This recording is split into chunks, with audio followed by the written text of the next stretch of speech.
అందరికీ నమస్కారం. నేను మీ ఆయుర్వేద డాక్టర్ చిట్టిపొట్ల మధుసూదన శర్మని. మనం ఈ వీడియోలో కొవ్వుగడ్డలు కరిగేందుకు చక్కటి గృహ వైద్యం అనేటువంటి అంశాన్ని గురించి తెలుసుకోబోతున్నాం. ఈ కొవ్వుగడ్డలనే లైపోమా అనేటువంటి పేరుతో సర్వసాధారణంగా ఆధునిక వైద్య పరిభాషలో పిలుస్తూ ఉంటారు. నిజంగా చెప్పాలంటే ఈ కొవ్వుగడ్డలు ఎలాంటి ప్రమాదకరమైనటువంటి గడ్డలు కాదు. కేవలము చూసేందుకు సౌందర్యపరంగా వికృతి ఉంటుంది, కానీ మరి కొవ్వుగడ్డల వల్ల 99.99% వరకు కూడా ఎటువంటి ప్రమాదం మాత్రం ఉండదు. మరి ఈ కొవ్వుగడ్డలు ఏ వయసులైన వారికైనా రావచ్చు, ఎప్పుడైనా రావచ్చు, ఎవరికైనా రావచ్చు. అంటే స్త్రీ పురుష తారతమ్య భేదాలు లేకుండా ఇద్దరికి వస్తున్నప్పటికీ చాలామందిలో ఎక్కువ శాతం మందిలో పురుషులకే ఇవి వస్తూ ఉంటాయి. మరి ఈ కొవ్వుగడ్డలు సర్వసాధారణంగా 90% వరకు కూడా బాధ, పోటు, మంట, నొప్పి, సలుపు ఎలాంటి బాధలు కూడా చాలా వరకు ఉండవు. ఏదో కొన్ని కొవ్వుగడ్డలు మినహాయించి చాలా వరకు వీటి వల్ల ఎలాంటి ఇబ్బంది కూడా ఉండదన్నమాట. మరి ఇంకొకటి ఏంటంటే, ఈ కొవ్వుగడ్డలు ఇంతకుముందు చెప్పాను కదా, శరీరంలో ఏ భాగమైనా రావచ్చు అని చెప్పేసి. ముఖ్యంగా భుజాలు, ముంజేతులు అంటే మోచేతులు, అదేవిధంగా కాళ్ళు, పొట్ట భాగము, వీపు భాగము, మెడ భాగము, ఇలా వివిధ ప్రాంతాల్లో ఈ కొవ్వుగడ్డలు సర్వసాధారణంగా వస్తూ ఉంటాయి. కొంతమందికి ఒకటో లేదా రెండో కొవ్వుగడ్డలు వచ్చేసి పెరగకుండా అలాగే ఉండిపోతే, కొంతమందికి మాత్రము ఈ కొవ్వుగడ్డలు మొదలయ్యి అంతటితో ఆగక క్రమక్రమంగా దేహం అంతా విస్తరిస్తూ ఉంటాయి. అంతేకాకుండా ఈ కొవ్వుగడ్డలు కూడా సైజు కూడా క్రమక్రమంగా పెరుగుతూ ఉంటుందన్నమాట. మరి వారి శరీర తత్వాన్ని బట్టి, వారు పాటించేటువంటి ఆహార విధి విధానాలను బట్టి కూడా మరి ఈ యొక్క కొవ్వుగడ్డల యొక్క పాత్ర అలాగే ఉండిపోవడమా లేకపోతే పెరుగుతుండడమా, ఇలాంటివన్నీ కూడా వాళ్ళు పాటించేటువంటి విధానాల మీద కూడా ఆధారపడి ఉంటుంది. మరి ఈ కొవ్వుగడ్డలు తగ్గేందుకు మనం ఔషధాన్ని ఎలా తయారు చేసుకోవాలంటే, ఉదయం పూట ఒక ఔషధం వాడుకోవాలి, అదేవిధంగా రాత్రి పడుకునేటప్పుడు కూడా మరొక ఔషధాన్ని వాడుకోవాలన్నమాట. ఎలాంటి ఔషధం అంటే, ఉదయం పూట మీకు అందరికీ చాలామందికి తెలిసినటువంటి ఔషధమే చెప్తాను చూడండి. త్రిఫల చూర్ణం.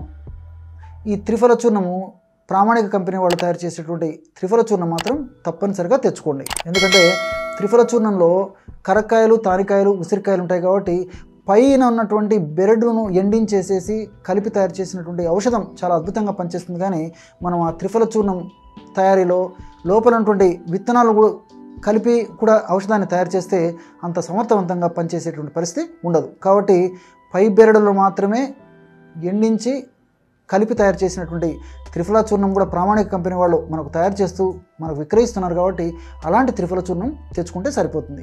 లేదంటే మీరు కూడా ఈ యొక్క త్రిఫల చూర్ణాన్ని ఈ 3 కరక్కాయ పెచ్చులు, ఉసిరికాయ పెచ్చులు, తానికాయ పెచ్చులు 3 కలిపేసేసి చూర్ణాలు చేసేసి సమానంగా కలిపి కూడా త్రిఫల చూర్ణం తయారు చేసుకుని వాడుకోండి.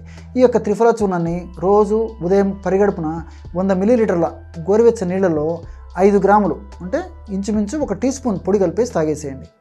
ఇది ఉదయం పూట. రాత్రి పడుకునేటప్పుడు ఏం చేస్తారంటే, 100 మిల్లీలీటర్ల పాలు, 100 మిల్లీలీటర్ల నీళ్లు, 1/2 టీ స్పూను స్వచ్ఛమైనటువంటి పసుపు అంటే పసుపు కొమ్మలు దంచి తయారు చేసుకున్నటువంటి పసుపు 1/2 టీ స్పూన్, ఈ పదార్థాలు 3 కలిపేసి పొయ్యి మీద పెట్టేసి 100 మిల్లీలీటర్ల పాలు మాత్రమే మిగిలేటట్లు, అంటే ఆ యొక్క నీటి శాతం అంతా ఎగిరిపోయి 100 మిల్లీలీటర్ త్రిఫల చూర్ణం, అదేవిధంగా ఈ యొక్క పసుపు యొక్క అంశ ఉండేటట్లే మనం మరిగించేసి దించి గోరువెచ్చగా ఉన్నప్పుడు ఆ యొక్క పాలను రాత్రి పడుకునేటప్పుడు సేవిస్తూ ఉండాలి. ఈ విధంగా ఉదయం పూట త్రిఫల చూర్ణము, రాత్రి పడుకునేటప్పుడు ఈ యొక్క పాలు అంటే పసుపుతో తయారు చేసుకున్నటువంటి ఔషధయుక్త క్షీరాన్ని క్రమం తప్పకుండా సేవించడం వల్ల క్రమక్రమంగా ఆ యొక్క కొవ్వుగడ్డలు కరిగేసి మంచి నాజీకుతనాన్ని సంతరించేందుకు మార్గం సుగమం అవుతుంది. కానీ ఇక్కడ మీరందరూ కూడా మరొక విషయం గుర్తుంచుకోవాలన్నమాట. ఈ కొవ్వుగడ్డల సమస్య 10 రోజులకు, నెలకు లేదా 2 నెలలకు తగ్గుతున్నటువంటి ఇది మాత్రం మీరు ఏ పద్ధతిలో ఆలోచన చేయవద్దన్నమాట.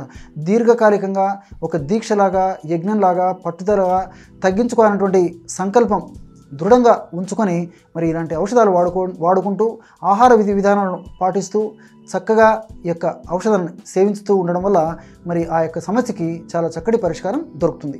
చూశారు కదా, కొవ్వుగడ్డలు అనేటువంటి సమస్యకి త్రిఫల చూర్ణాన్ని, అదేవిధంగా రాత్రిపూట పసుపు, పాలు, నీళ్లు కలిపి ఔషధాన్ని తయారు చేసుకుని ఎలా వాడుకోవాలో మరొక వీడియోలో మరొక అంశంతో మళ్ళీ కలుద్దాం. అంతవరకు నమస్కారం. మీ చిట్టిబొట్ల.